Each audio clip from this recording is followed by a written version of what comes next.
Good afternoon. This is Guy Forchion. I'm the executive director of the Virginia Key Beach Park Trust this afternoon to be the host of a webinar and have a fantastic guest with us, Michelle Duster, who is the author of Ida B. the Queen. And I think we all have heard and know the name Ida B. Wells. This is Miss Wells' great-granddaughter. So Michelle, please say hello quickly. Hi, everybody. Thanks for organizing this. Thank you to the Gamma Zeta Omega chapter of my sorority, Alpha Kappa Alpha Sorority Incorporated, and the Virginia Key Beach Park Trust for giving me this opportunity to have this conversation. That is fantastic, and I'm glad that you brought up the AKAs. I was going to speak to that chapter also, Gamma Zeta Omega chapter, and just want to thank the AKAs. You mentioned historic Virginia Key Beach Park, the trust, who is the operator and the responsible for into and maintaining historic Virginia Key Beach Park. So on behalf of all of my board trustees and staff, we want to say thanks to you for also being part of this. The South Florida Heritage Alliance, a new organization, our chairperson, Karen Moore, gathered together some very interested folks in preservation and African-American culture in South Florida. And so they too are one of the sponsors. And Miami-Dade Truth, Education, and Reconciliation. And that is something that I have the privilege of being one of the co-chairs of our subcommittee for Miami-Dade County, along with Courtney Barron. We are upholding the push, the movement of EJI, the Lynching Museum.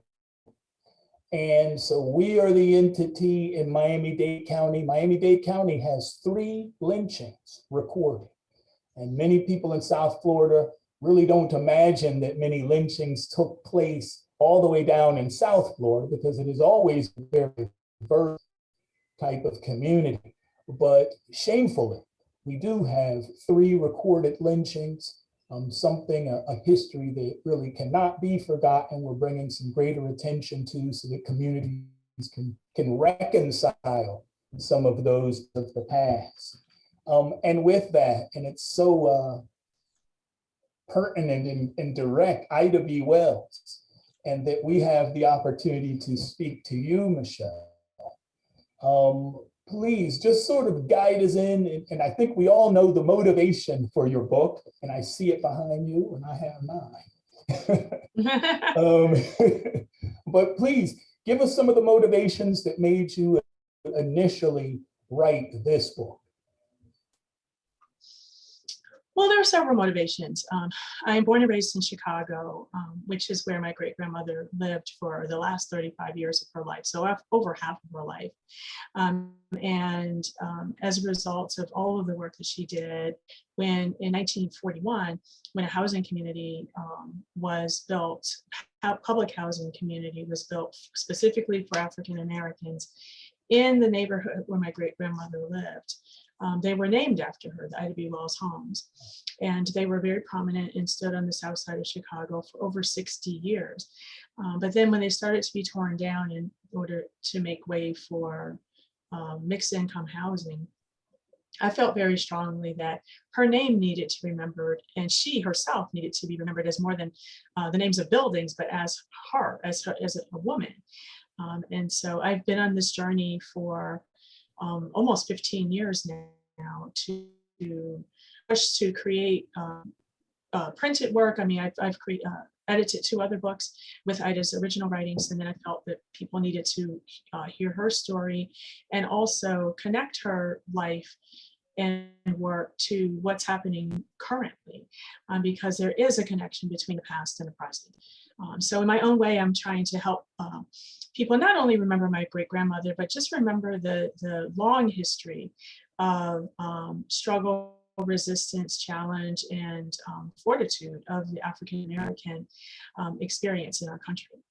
Oh, that's very exciting, because the connection between the past and today, I think in the last couple of years, and especially since the George Floyd murder, the incident that everyone has seen and has gone around the globe, it's a haunting and frightening scenario, but it is a repeat of things that happened in the past.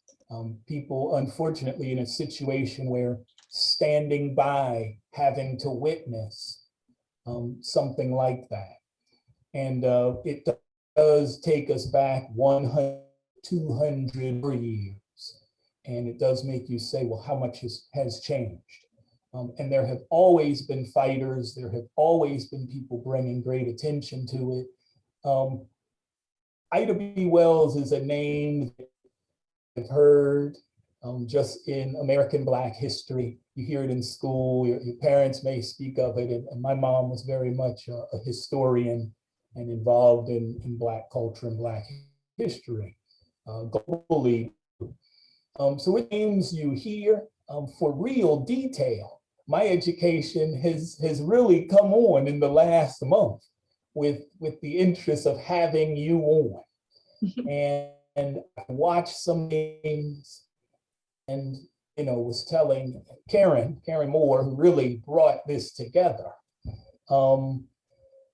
that she is a name that more people, maybe I'm just super late, but more people really need to know as a household name. Being a journalist, living a life a very long time ago, that many people may believe African Americans didn't function in that sophisticated and dignified and aware way. And she never stopped her fight, never stopped she went about, and was forced to move from her life in the South to then Tennessee, Memphis, and on to Chicago. But take us through some of that. I thought that was fascinating, but probably necessary moves she had to make in order to do her work. Well, in order to live. Exactly. Because her life was threatened. And she, so just a brief overview of her life. She was born enslaved in 1862 in Holly Springs, Mississippi. And she came of age during Reconstruction because the Civil War ended years after she was born. And so she grew up through Reconstruction, which, some people want to call it failed, but I don't think it was failed. I think it was sabotaged. And I think there's a difference. But Reconstruction was a very important part of our country's history for about 12 years after the Civil War ended, where formerly enslaved people got a lot of rights. The right to vote, well, the men got the right to vote. People had the right to become educated, which had been illegal under slavery. People got the right to own businesses and own property. And so this was a really time during our country's history when there was a lot of progress and a lot of hope. And so that's significant, I feel, when it comes to who Ida was and how she was shaped, because she grew up in an environment, a politically oriented environment. Her father was very involved in participating in politics, not as a politician, but as just somebody who was interested in taking advantage of these rights. And so she grew up in an environment where people were engaged and embracing all of the different improvements for the African American experience, a time of great hope. And then she experienced the backlash. And so I think that also is significant, where you grow up having certain rights and all of a sudden you're taken away.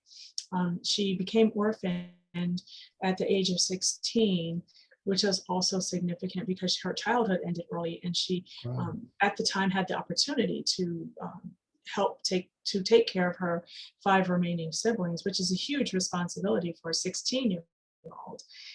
So she was living in Holly Springs as an adult at the age of 16. But then she got the opportunity to go to Memphis to get a higher paid teaching job.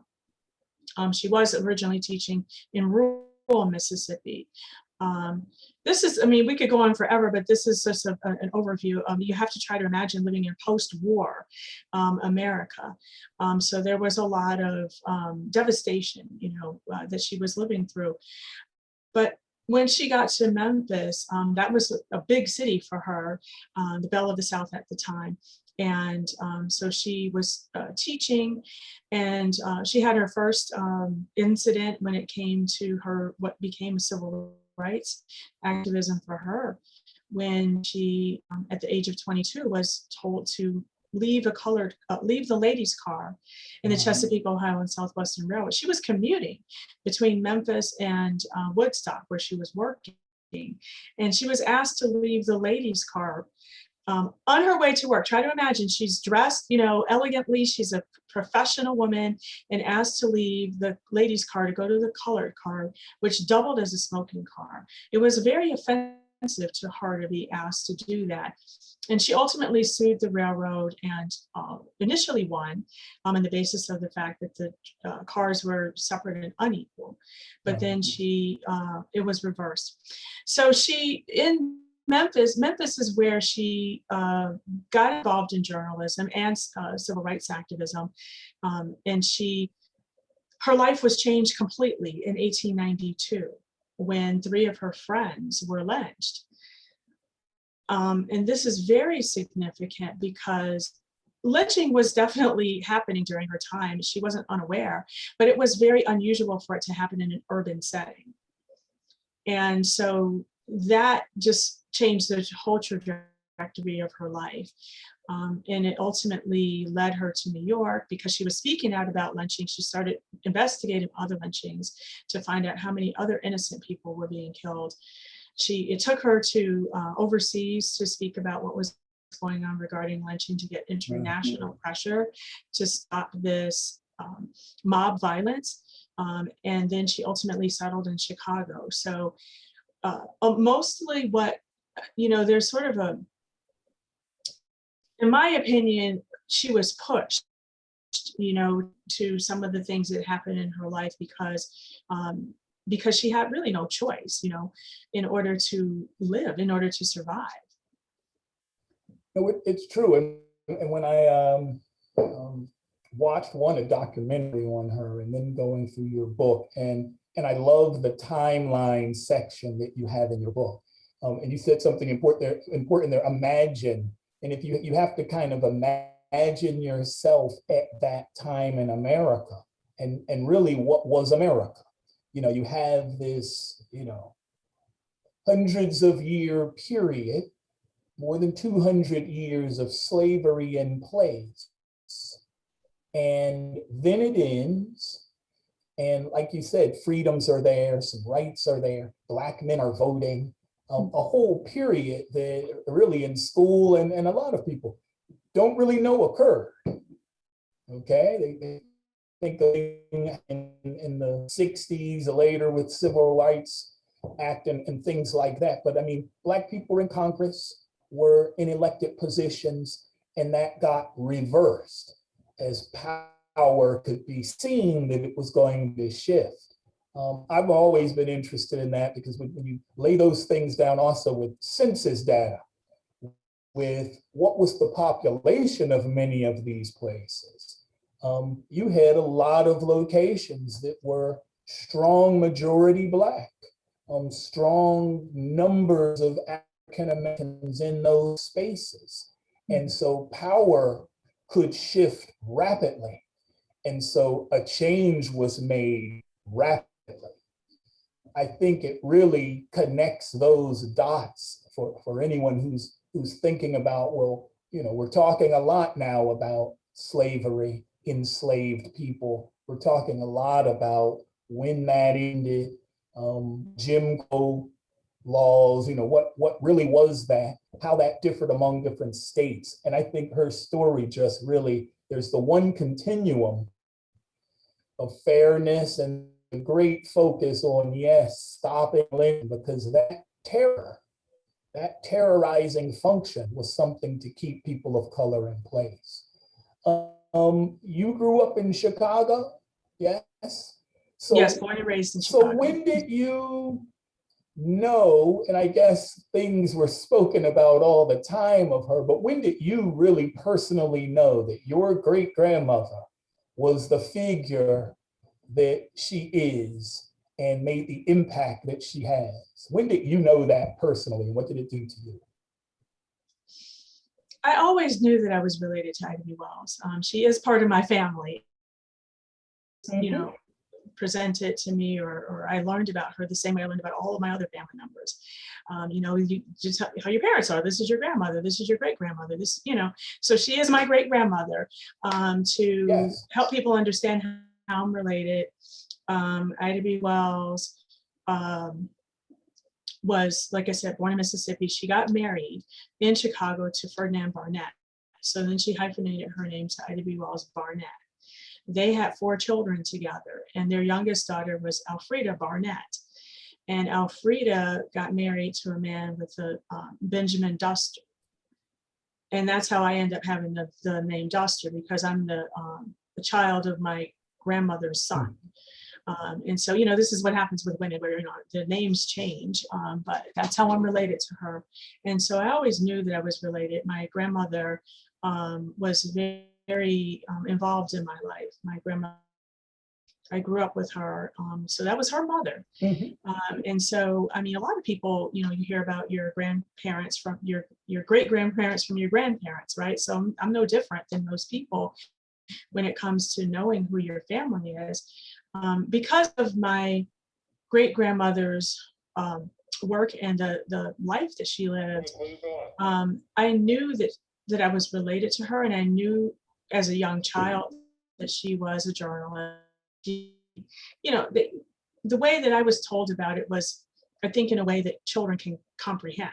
Exactly. You know, so I was told. That's what I'm Right. getting at, kind of. At what stage in your youth, probably, but did you realize the heavy weight that she was and that her work was, and that it started to impact you in different ways? And how so?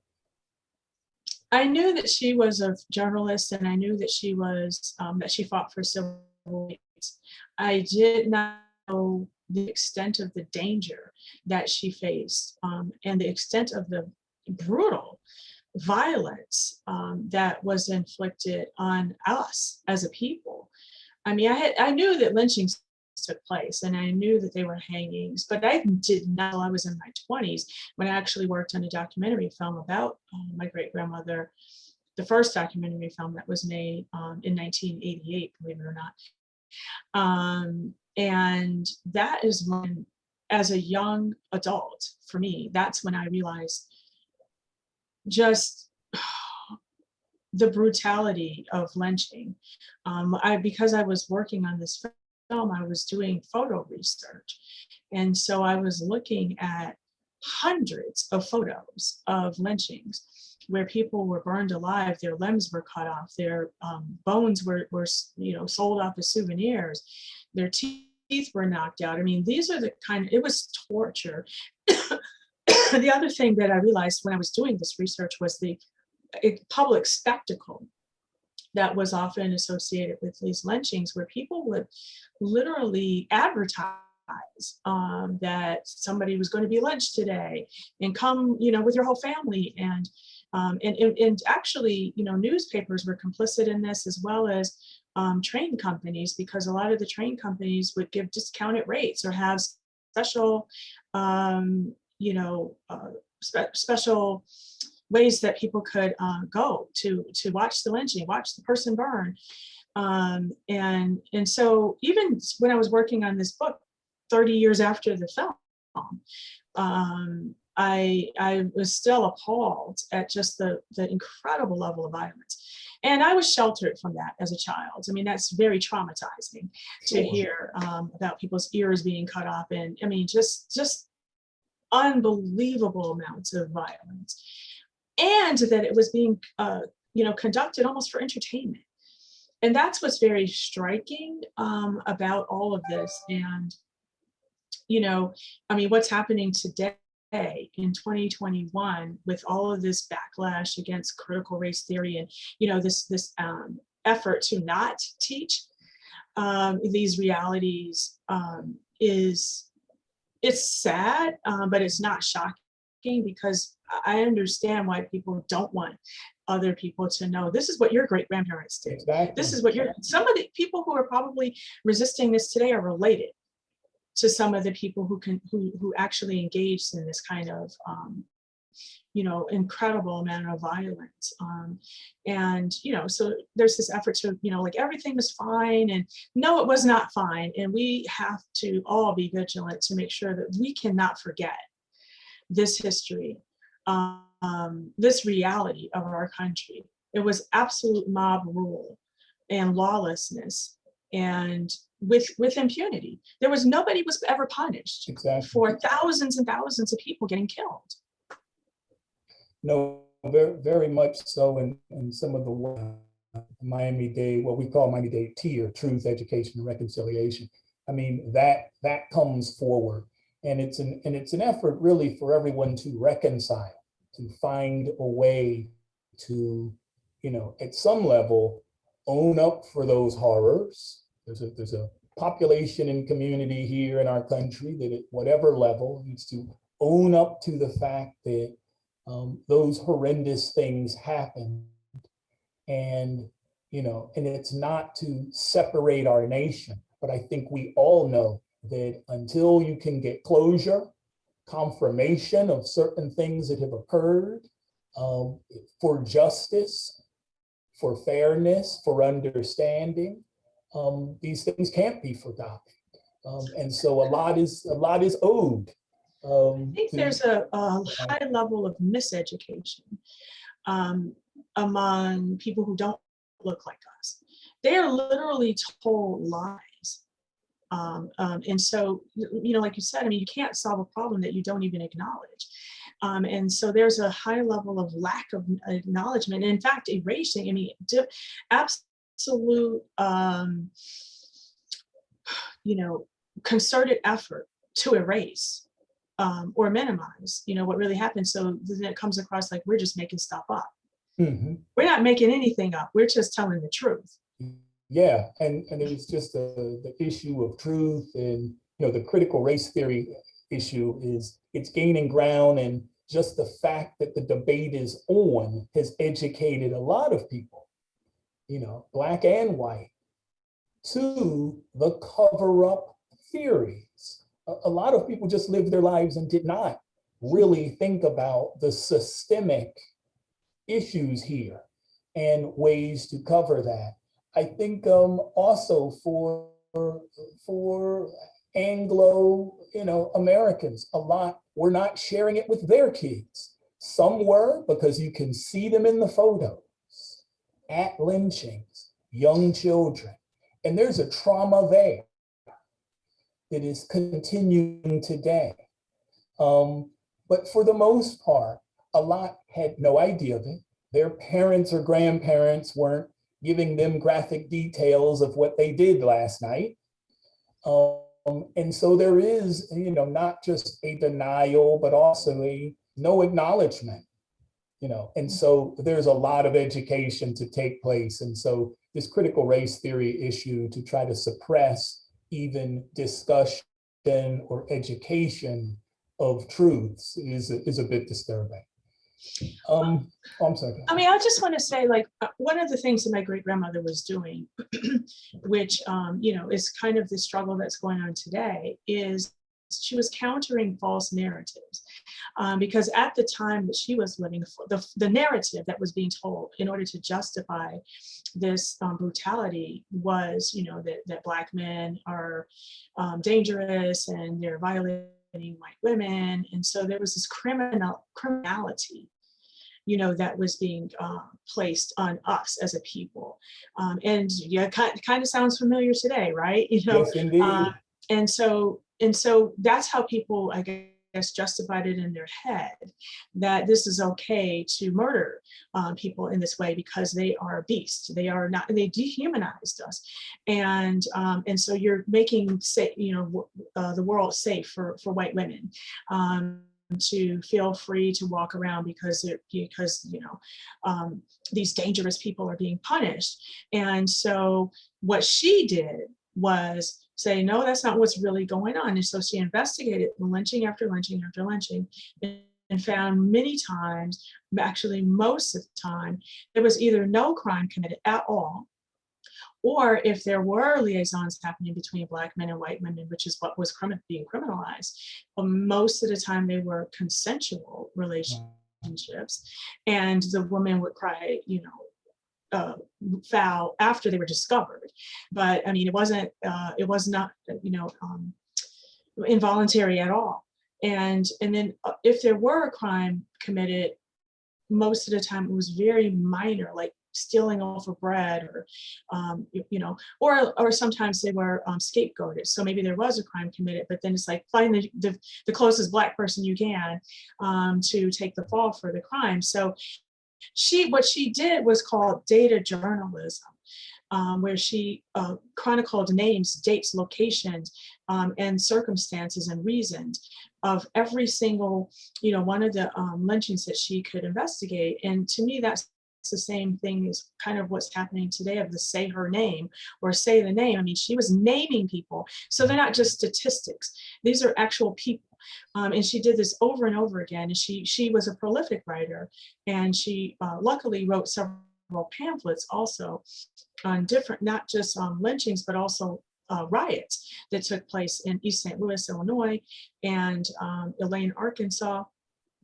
So there was so much that was going on. There was lynchings of individuals, but there was wiping out entire communities when it comes to these riots. And so she left firsthand documentation of these incidents. So we all today in 2021 can look at her writings and see the actual names of these people and how many people there were and how much property was lost, because she actually gave value, financial value, to the amount of loss that people experienced. And so this is a major, in my opinion, a major document that we can use for reparations, because she wrote down exactly how much people lost.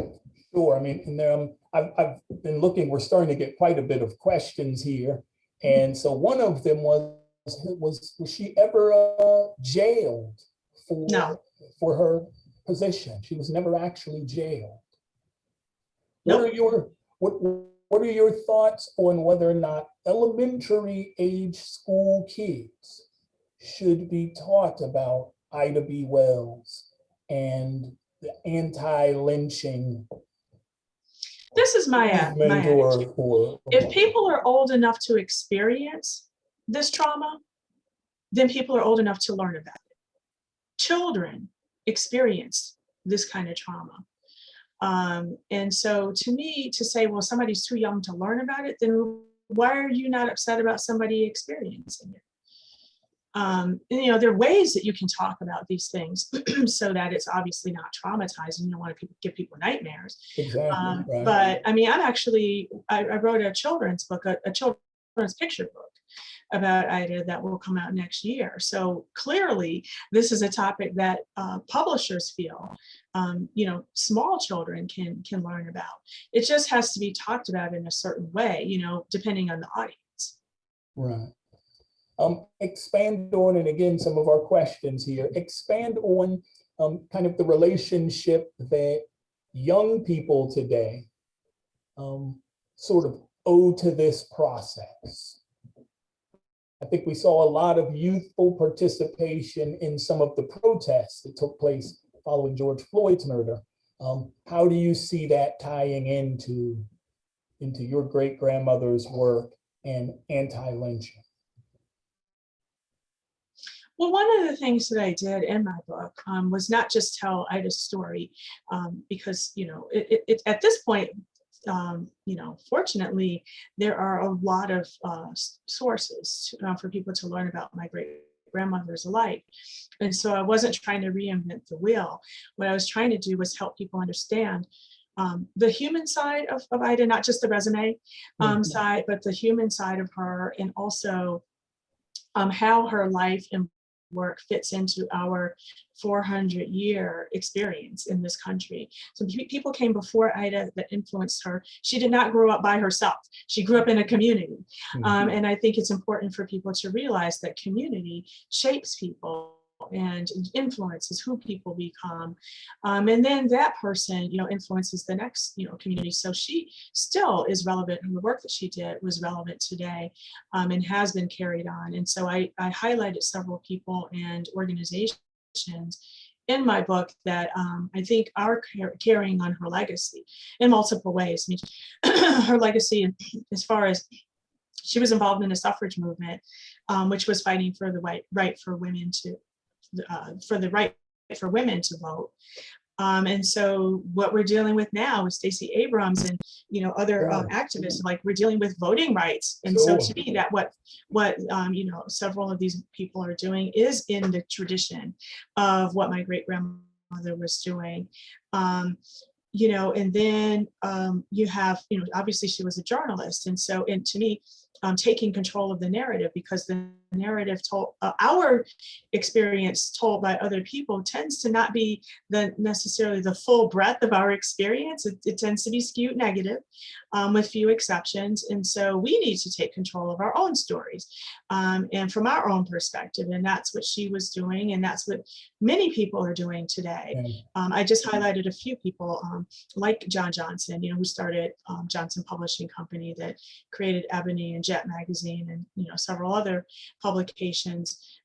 Then she protested alone. I mean, there were several situations that she was involved with when she was pretty much the lone voice. And so to me, that's reminiscent of Colin Kaepernick, and several other people. I mean, I can't, mention everybody that I included in the book, but there's a continuum of people that are willing to take a stand on their own, despite what the backlash might be, because they believe in their cause so much that they are say, okay, I'll just take one for the team, kind of thing.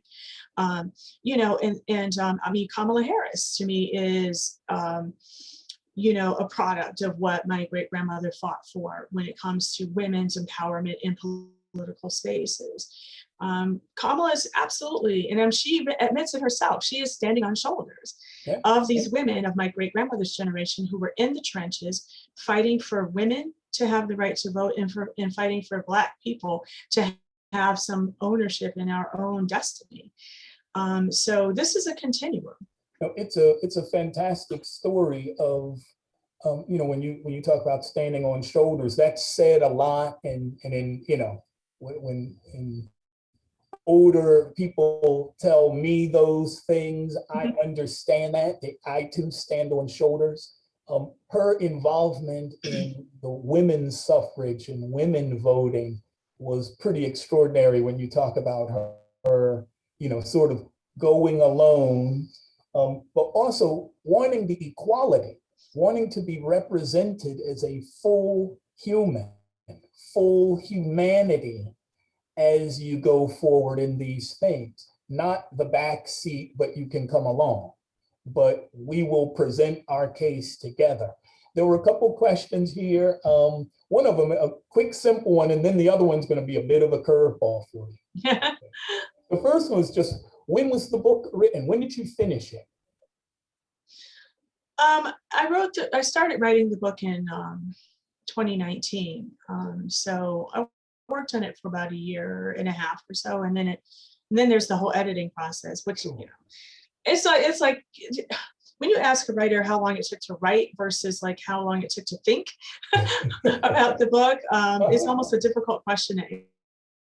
I've been working on this topic, for a while. Like I said, I started 30 years ago working on the film. And so I was kind of collecting information over a period of time. So when it came to actually writing the book, then it's, physically writing the book was about a year and a half, but forever, as far as collecting the research and that kind of thing. And I've written so many other things about my great grandmother, several articles, and excerpts of books and things like that. So I don't know how to even, count all of those other things. I just want to mention one other thing when you talk about Black Lives Matter. and how that's connected to my great-grandmother. I did also include that in the book, Yes. Black Lives Matter. And one could argue, you know, that's what she was doing. I mean, Black Lives Matter didn't just start during our lifetime. We've always been fighting for our lives matter. And so also to me, that's a continuation of what she was doing, of like, we need to fight for justice, for equality, for freedom, equality, and justice in this country, and for accountability from the state, you know, of the kind of violence that is inflicted by the state and sanctioned by the state. Is what, you know, she was doing. I mean, because a lot of these lynchings that took place during her time when she was investigating them, she found many times the lynchings were committed by the sheriff or by, you know, the judge. And so this is absolutely state sanctioned violence, Sure. inflicted by the state. And so that's what Black Lives Matter is fighting about too, because we're talking about police, Exactly. you know, which is the state, you know. So there is a connection of this continuum of dehumanizing us as a people and using the state as, you know, executioners of us and inflicting terror on our communities, with this idea that, you know, we as a community, we as a people, need to be treated in a different way than other Americans. And so what she was really fighting for was first class citizenship. You referenced your book a bit, and that was really the curveball. And I know there are students at some different viewing sections that we've set up here in South Florida. I hope the Hampton House was able to have some students gathered, and we were able to, some of the sponsors provided books to them. And there was a question: would you read an excerpt from your book? Now I'm going to let you think about that. You might have a section you want to go straight to, but could you do that? Could you speak directly to kids? I thought it was great the way you answered the question of how long, you know, when was the book written? And yes, you're working on these thoughts almost your entire life. And I think it's important for young people to be thinking about that when they're 10, 15, 20. They have themes in their lives and it gels into something at later stages. And sometimes, yes, you might be a 21-year-old author and write a book, but you might also do it much later in life, but you've been working on a thing for a very long time. It typically takes great work and time to produce something very special.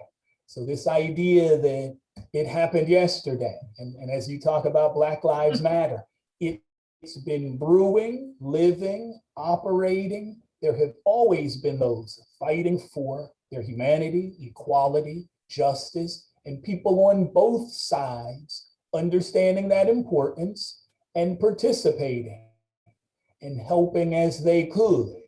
And many could not because of the times, but many could and did. And it took that kind of leadership from certain people to stay at it. That's what I got in the story. You know, yes, she had to move to stay alive, but it's also she had to move because she was not going to stop what she's doing. And she was clear enough to say, well, if fighting for humanity here means I'm going to die, I will move. Fight for humanity. And I thought that's almost one of the strongest things I got out of the stories I've read. And I love the way in your book you have connected it to things today, because they are still continuing. So is there a portion you think you could read to us? Well, let me, I actually have a copy of my book right here. So let's see. I mean, I have several sections.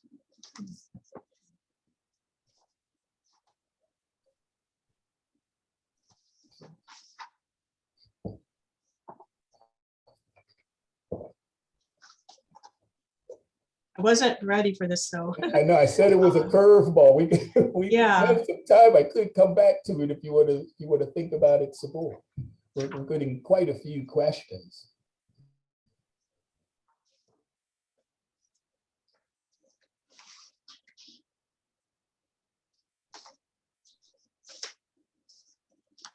There was one. I'll just read one little section. That's good. Okay, yeah, all right. So Ida B. Wells lived life on her own terms, fighting against an oppressive society that tried its best to keep Black people in a second-class citizen status. She did not have the right to vote for almost her entire life. She had limited resources compared to the power structure she was fighting. She was a Black woman operating in a white male-dominated society.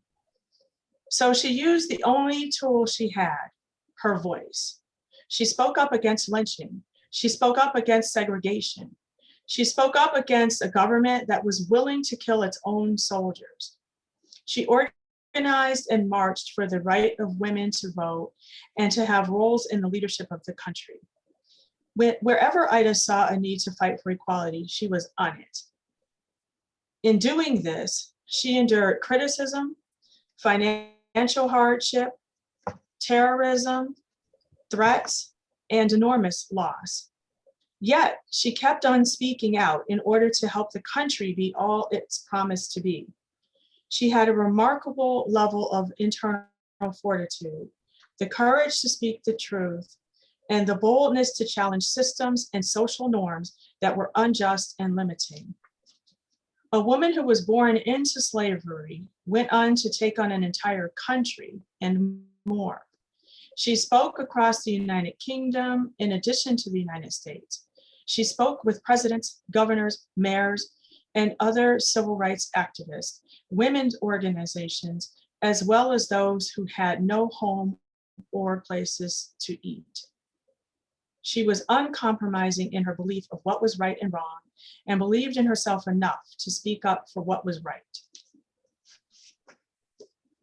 There are some questions, and so I do want to go to some of those and make sure that all of the questions asked we cover. I've sort of been grabbing as we've been going. But right before that, I do want to say, if you sin, and correct me if I'm wrong, Ms.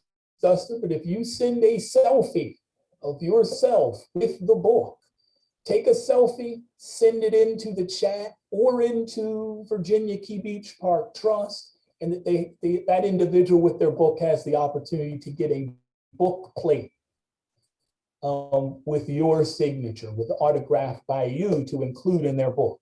Okay. Is it okay if I send the selfie to Karen? Yes, please. Because I'll have to look for it. Please do. So I just want to put that out there. Let me go to some of the questions. And I know there was one asking on behalf of my 12-year-old daughter, would you react the same way to racism that your great-grandmother did? Me? Yes, you. I don't know if anybody can react the same way that my great-grandmother did. We're all different. And so she was very unique. I'm doing what I feel I'm called to do, which is to make sure that this history does not get erased, which is its own battle, and to make sure that our stories of what we as a people have contributed to this country are uplifted and celebrated, and that our stories are told in a more comprehensive and multidimensional way.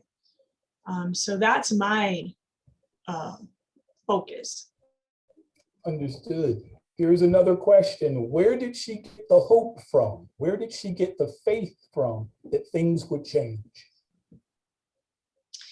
My guess, when I kind of, try to analyze her, is that, like I said, the circumstances that she grew up in, I try to imagine, time travel, what it must have been like to come of age right after the Civil War ended. And you're a child, you're only 3. and you're in the midst of a world that is decimated. I mean, there was a lot of damage, that happened as a result of the war. And so you're kind of, growing up in an environment where there's a lot of devastation, but then there's also a massive amount of social change. Yeah. And growing up in this environment where there's a level of enthusiasm and hope of like, whoa, we're finally free. This is what we can do. Look at all the potential. Right. And then only, to have it, stripped away. And so my thought, her parents had to be phenomenal people to raise to age of 16, be able to take on becoming a caregiver for 5 other people. So, I just feel like her parents have to get credit. So that would be my great-great-grandparents. And then the community, that she grew up in, this community of formerly enslaved people who were putting all their hopes and dreams into their children. So I mean, she was raised in a very religious family. It's very well documented that her mother in particular was like adamant about taking all of her children to church every single Sunday, and got awards for having, perfect attendance and all of that. And I mean, if you think about it, faith is what has carried overall as a people. If you don't have faith of something getting better ever, then it's kind of hard to get in the morning. So you have to believe in something more than what you see in front of your face. You have to believe that something's going to change. Here's a question. After the NAACP was founded, what did Miss Wells do to continue her fight against lynchings without having much help from P? Well, I mean, what Yeah. ended up happening was that the NAACP kind of took on, the work that Ida had been doing on her own. And so, sure. I mean, so if you just look at her timeline, the NAACP was formed in 1909. And then the next thing that she wrote was in 1917. I mean, the next major thing she wrote was in 1917 about the race riot that took place in East St. Louis, Illinois. And so she wrote, right, because most of the pamphlets that she wrote before that were before the NAACP was formed. Right. So, she kind of focused on different things because she founded the Negro Fellowship League in 1910, just a year after the NAACP was founded. So she was kind of shifted her focus to more local issues, because this was the beginning of the first wave of the Great Migration, right around World War I. And so there were people coming from the South into major cities in the northern part of the country without a place to live, without a job, without any kind of grounding. And so there was a lot of need. And so that's kind of what she shifted to. And the NAACP kind of took on, what she had been doing really pretty close to alone. Mm-hmm. Will you have a book tour? Again, these are questions. Will you have a book tour? I just finished. The book tour was from January through April. It was virtual, because of COVID. But yeah, I did quite a bit. And some of the programs that I did are on my website, because they were taped, so people can watch those conversations. Okay, excellent. This is a question, I believe, directly to you. Are you disheartened that as a collective, we are still experiencing many of the same issues that Ida B. Wells was fighting to continue? Absolutely. I mean, it's very disheartening to know that I'm 3 generations after Ida, and there are 2 generations after me in my family. And, she fought for almost 50 years of her life, for freedom, justice, and equality, with, I'm sure, the hope that her children and grandchildren, great-grandchildren would not have to fight the same fight. I think that's what most generations do. They hope that their children, have more. And so the fact that we are actually next week, not even next week, July 16th, which is Friday, will be Ida's 159th birthday.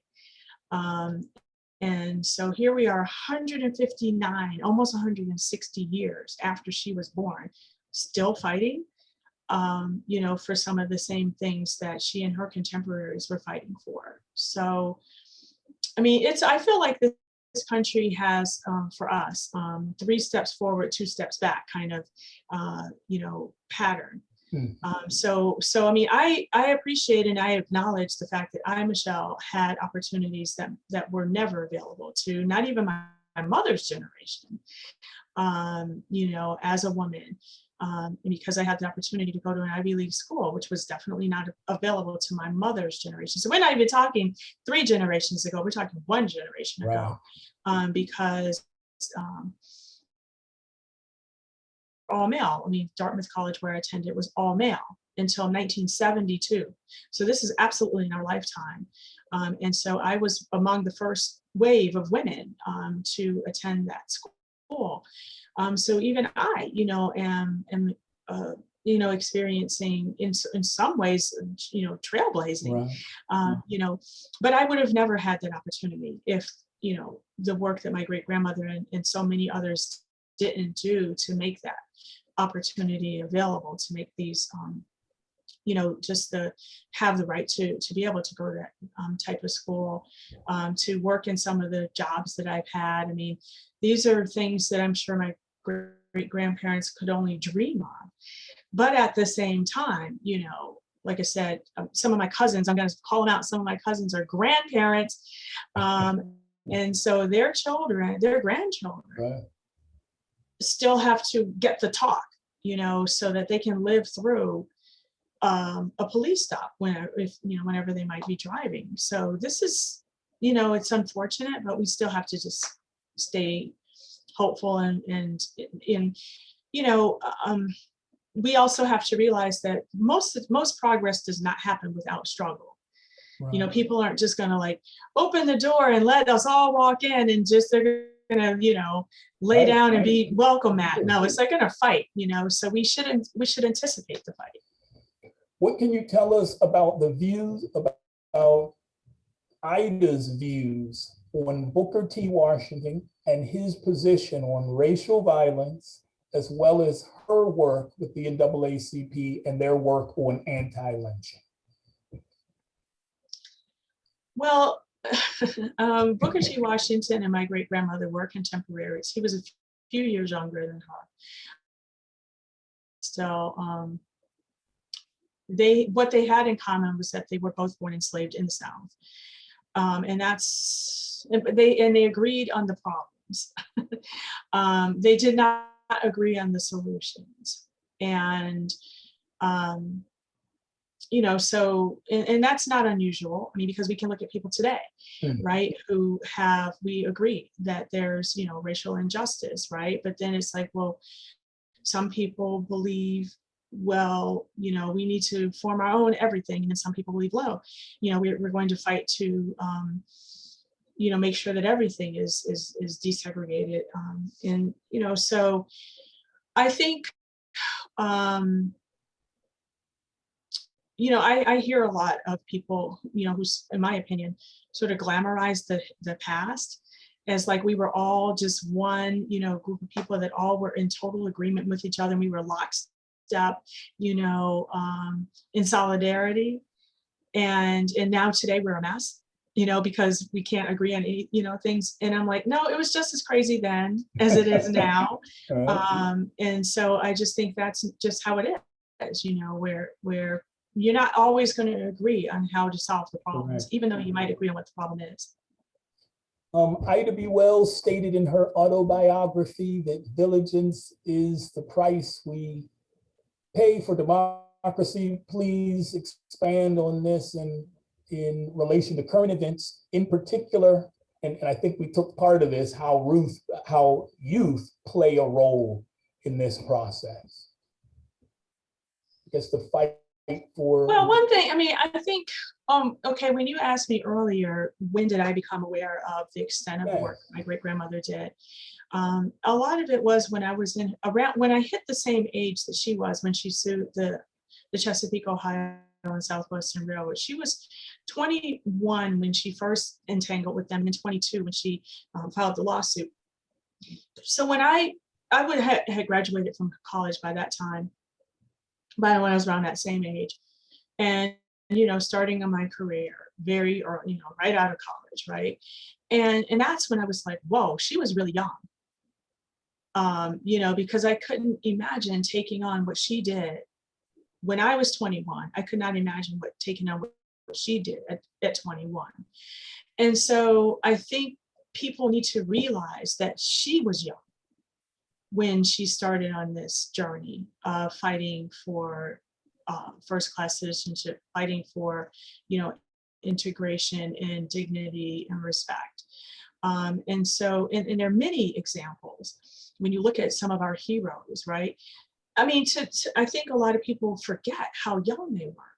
John Lewis, was in his 20s. A lot of these people were in their 20s or teenagers. If you look at a lot of things that happened in the 1960s, which is in my opinion, that was this, it was this 1960s civil rights. But there were civil rights, fight for civil rights before 1960. Yeah. Right. So, I mean, a lot of change happens as a result of young people. A lot of times, even if you look around the world, right? Students, South Africa is a great example. I mean, students are the ones who lead these movements over and over again. And we could just go down the line of different situations, but a lot of times it happens to be young people. And it makes sense because young people are moving into adulthood and they are questioning where their lives are going to go. And they actually don't have as much to lose as their parents, right? Because they don't own property. They don't have a job that they can get fired from, and just think about all the things that stop people from saying, oh, I don't know if I want to do this. But young people have the perfect window of time because they're socially conscious. They want to make change, but they don't have as much to lose. And I mean, they're also fighting for their future. Absolutely. I mean, it's how will the world be when they're 20, 30, 40, 80? And so you can start early. You can see how you want things to be and work towards that. Mm-hmm.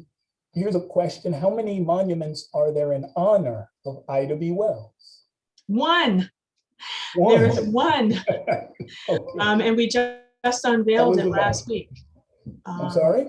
We just unveiled it last week. Wow. On June 30th in Chicago. If you can Google it, Ida B. Wells Monument, there was a lot of press around that. So one monument.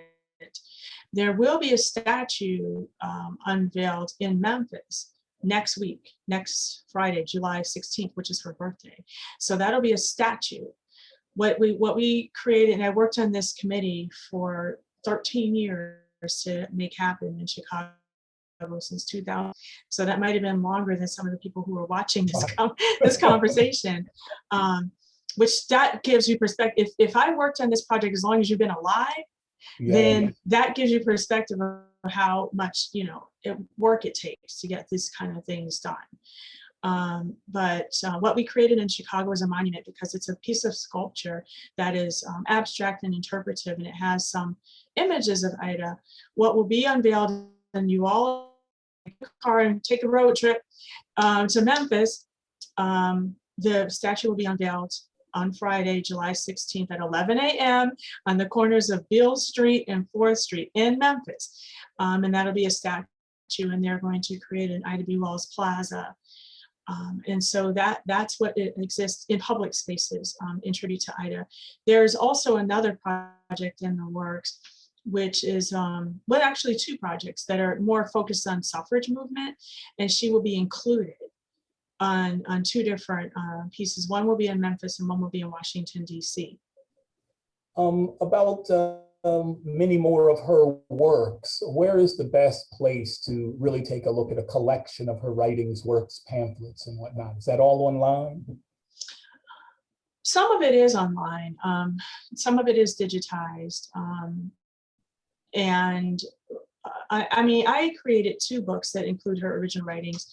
One was Ida in Her Own Words, which reproduced the section of the pamphlet that she worked on and edited and distributed at the World's Fair in 1893. So you can get that on Amazon, Ida in Her Own Words. And then Ida from Abroad, as far as I know, is the only piece that includes, I created that. Ida in Her Own Words, Ida from Abroad has the articles that Ida wrote when she was traveling in England, and she wrote a series of articles back to the Interocean newspaper in Chicago. And so I collected all of those articles and put them into a book called Ida from Abroad. And I also included letters that she and Frederick Douglass exchanged while she was traveling. Mm-hmm. And I thought that was important, to give a window into her sort of personal life. So that is those 2 books I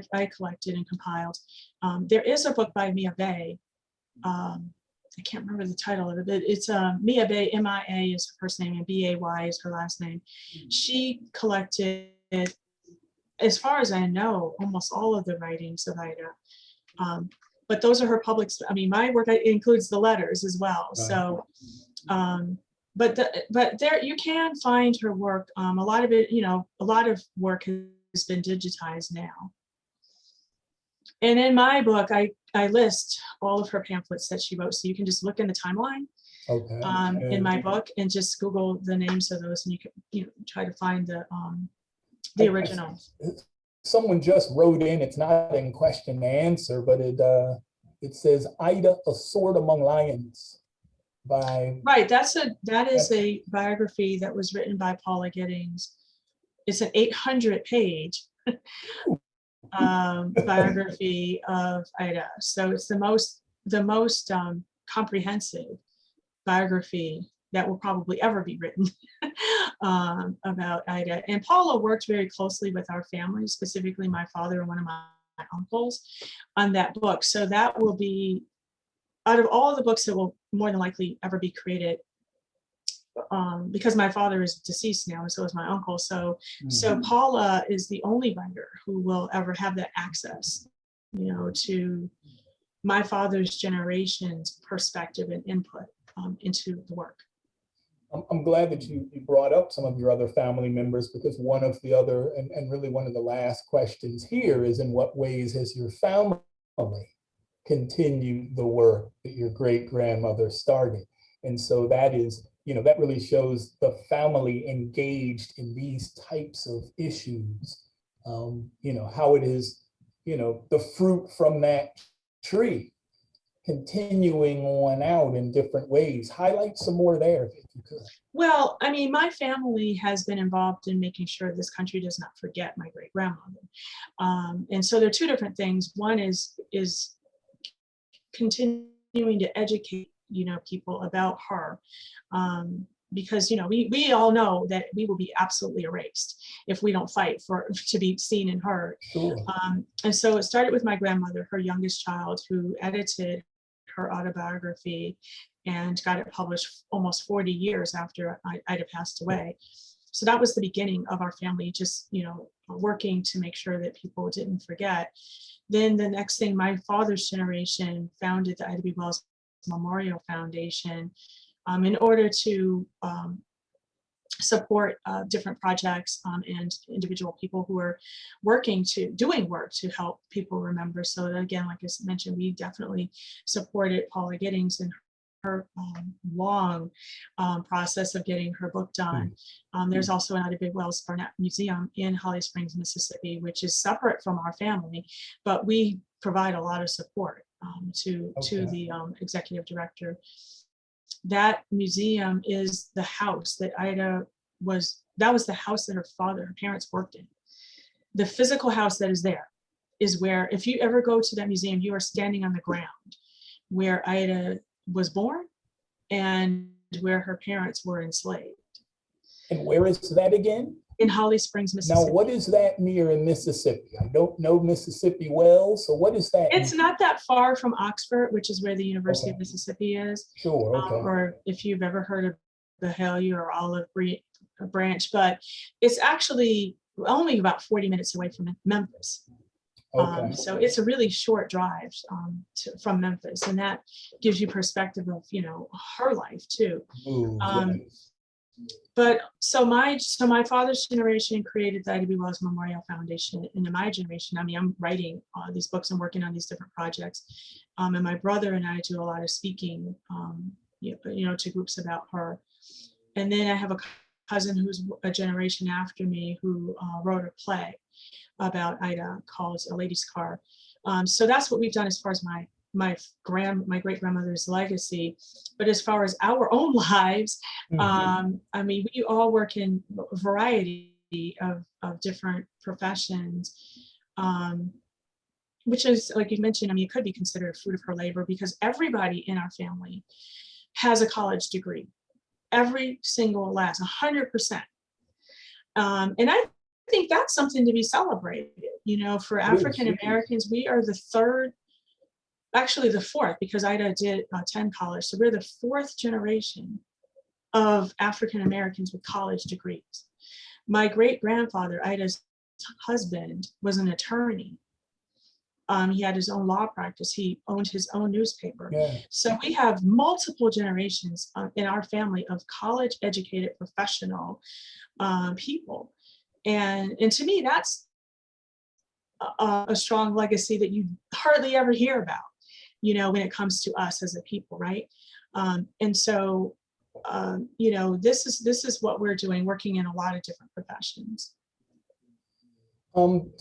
Did Ida ever work with Dr. Bethune? Did they ever cross paths? Yes, they were both part of the National Association of Colored Women's Clubs. Okay. And they actually ran against each other to become wow. And Bethune won. But yeah, they definitely interacted with each other, and operated in the same circles. Okay, and I've got the two final questions, and I think I'll sort of roll them into one another, because one talks about has anyone approached you about making a movie about your great grandmother? And then the other was if there were any biopics that were made, and what would you recommend? Who would you recommend play the role of your great grandmother? Well, I get asked almost every day when when a film is going to be made about Ida, and people have a lot of interest and enthusiasm about that happening. There have been several documentary films made about her, there are two that I know have been completed. There are a couple others in the works, and so there are definitely documentary films available for, and I think I sent the latest one that was for our PBS station. As far as a biopic, none has been made so far, but there's a lot of interest. And these things are very expensive to get made. So we'll see, where things go. Documentary films are just, the budgets are so much less that they're a little easier to get done. As far as who I would like to play, there are so many actresses. Okay.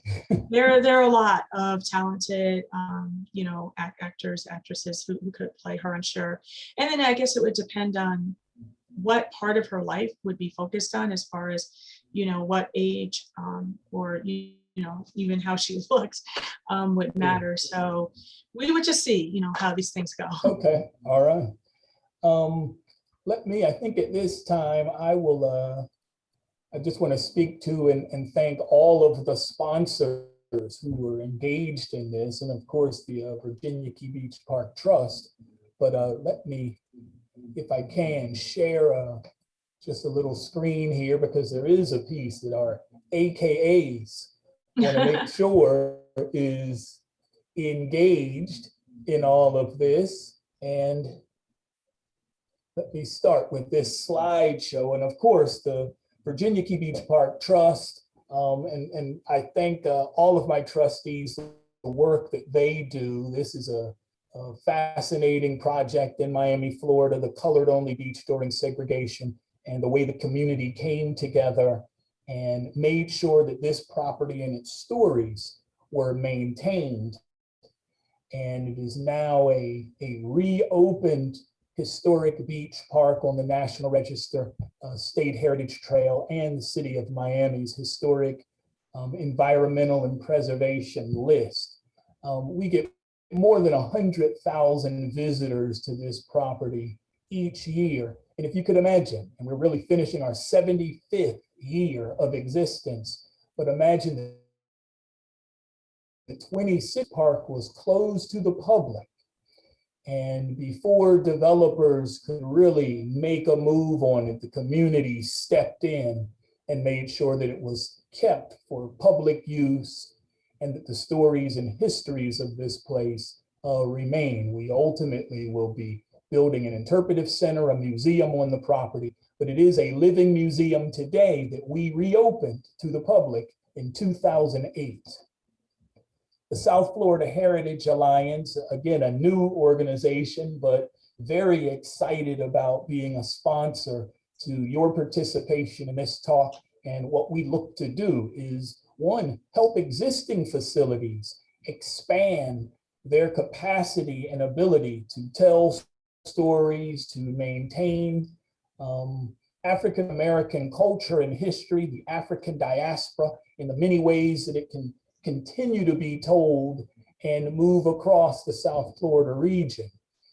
And the Miami-Dade Truth, Education, and Reconciliation Initiative, and I spoke to it a bit about it as we began, supporting the EJI's movement, the reconciliation of lynching in America and truth-telling.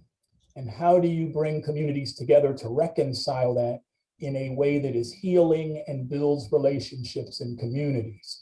And then, of course, the alpha, let me make sure I do this right. Alpha, Kappa, Alpha, Sorority Incorporated, Gamma, Zeta, Omega chapter.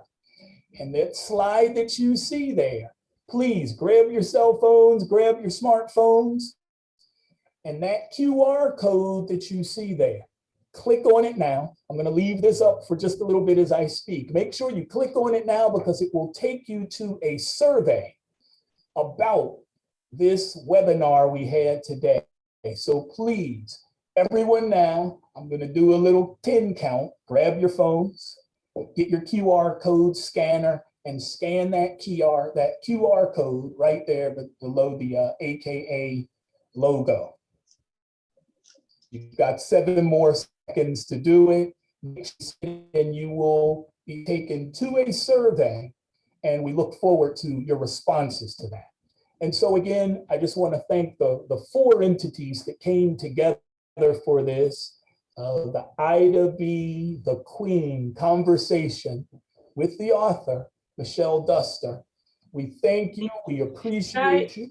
Guy, before you sign out, nobody can see the QR code or a slide. Oh, no one can see that slide.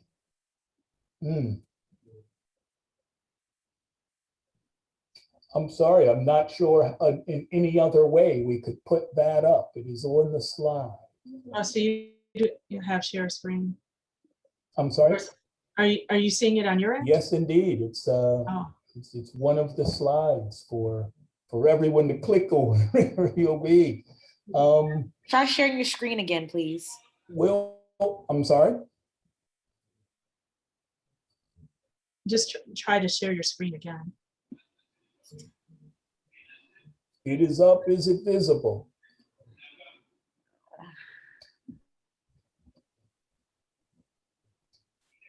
Is it visible now? No. Nope. Oh, that's unfortunate. Well, I think what we will do, we can put it on our website. That's the virginiakeybeachpark.net. And some of the other entities can also put it up. So those of you who have been participating, please go to the 4 entities, and for sure, the Virginia Key Beach Park Trust, And we will post that QR code, which will take you to a location for a survey. Okay. I'll end my share. I believe I'm back. Thank you. We thank the audience for checking in with us, the very interesting questions that we've had, the number of individuals who participated. I saw folks off to the side from a great many different locations. Saw my sister in there briefly. So hello. I thank you. Ms. Duster, do you have some final words you want to give us before we sign off? Well, I mean, just hopefully everybody enjoys the book, Ida B. the Queen, The Extraordinary Life and Legacy of Ida B. Wells. And my hope with the book was that people will learn about my great-grandmother's life and work, but also learn about her humanity and see themselves in her in some way. And also, you know, see the continuum of how she fits into the long, you know, 400-year history of the African-American experience in this country, because you know, people blazed the trails before her and she was influenced by what happened before her, and then she has influenced what has come after her. And so you know, my final words would just be to, you know, believe in yourself, believe that your voice is important, speak up when you see injustice, even small ways, you know, even if you feel that you were not seated properly at a restaurant, speak up, you know, because your dignity is important, and you need to make sure that you are treated in the way that you feel is in the most respectful way. So we all are in this together. We can all fight, you know, to push this country to be the best that it can be for all citizens. That's a very important last statement right there, and I agree. It's oftentimes it's the little things, you know, in regular day-to-day life. And so, yeah, standing up for your own humanity and equality. Thank you all. Thank you very much. I hope everyone continues to have a wonderful weekend.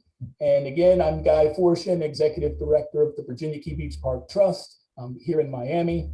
And we look forward to having other guests, maybe at another time, having you on or participating in some other ways. But thank you very much, all who participated, staff involved, Kechi Apala, who was on the back end of the scenes of all of this. Oh, I heard some clapping. Karen Moore, thank you very much, Karen, for making sure that we were able to have Miss Dustin. This has been a great pleasure. And be sure to take your selfie, send it in for your book plate, and we will interact with Miss Duster to see that that can come to you. Thank you very much. Hampton House folks, thank you for participating, and have a wonderful weekend. Thank you so much. Thank you, everybody. All right, thank you. Bye-bye.